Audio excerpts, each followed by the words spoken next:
Madame, Monsieur, bonjour.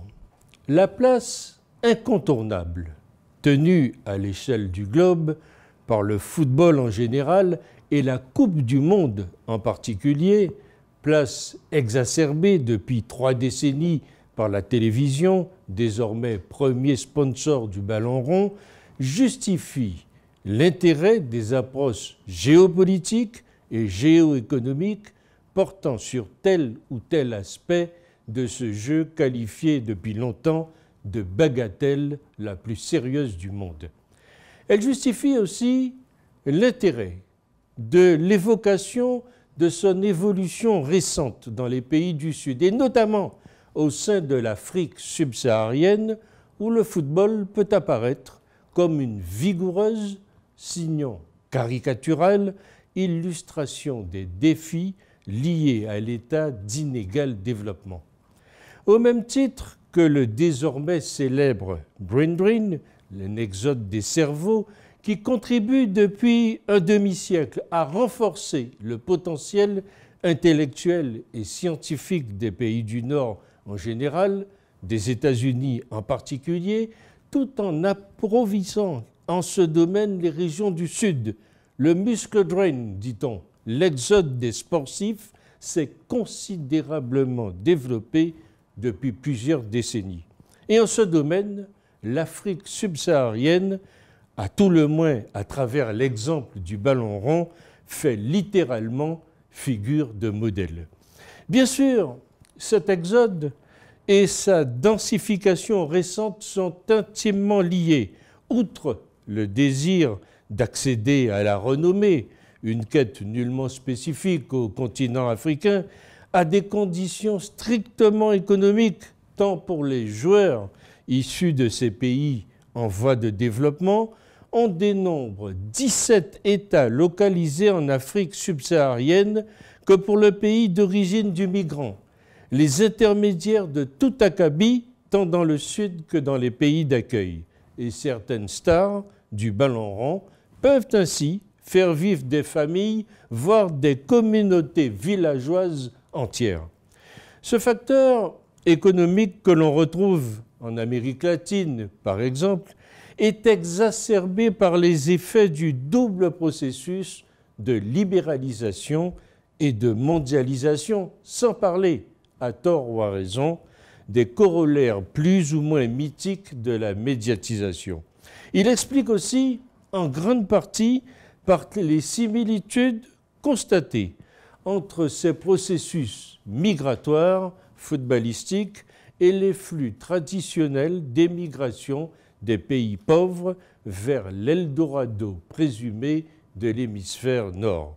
Il ne rend toutefois pas compte à lui seul de la spécificité du dit muscle, surtout depuis un quart de siècle. Un exode qui va progressivement s'intensifier, au-delà de l'indéniable talent de certains, grâce à des considérations purement matérielles. Les joueurs venus du continent africain, percevant tout naturellement, et je mets des guillemets, des salaires sensiblement inférieurs à ceux de leurs coéquipiers européens. Le joueur africain, à l'exception de quelques rares stars internationales, est sur le coup d'incontestables discriminations salariales, s'ajoutant à la triste et banale réalité de la discrimination raciale. Cette dernière est d'ailleurs dramatiquement monnaie courante en Europe, des cris de singe au lancer de bananes. Au-delà de quelques rares cas d'espèce, la situation de la géopolitique interne du football africain illustre parfois, de manière caricaturale, les caractères majeurs du mal-développement, pour ne pas parler de sous-développement du sous-continent. Tout y est, ou presque, médiocrité, insigne des ressources que ces pays, confrontés au drame de l'inégal développement, la quête des investissements internes indispensables à la pratique du sport de haut niveau et à l'organisation de compétitions internationales, confinent très souvent au miracle. Les clubs ne peuvent guère compter sur les recettes des guichets, et on sait pourquoi. Les infrastructures et les équipements, sauf quelques rares exemples de stages érigés essentiellement en vue de prestige, sont très insuffisants, tant au plan des constructions qu'à celui de leur maintenance. Refonte des statuts des instances africaines du football, d'autant plus nécessaire que ces dernières sont simultanément affectées par la politisation de ces structures et surtout la gérontocratie de certaines d'entre elles. Toutefois, la question la plus grave aujourd'hui nous paraît émerger au plan de la banalisation du fléau de la corruption. Cette dernière s'est généralisée dans la plupart des pays du continent.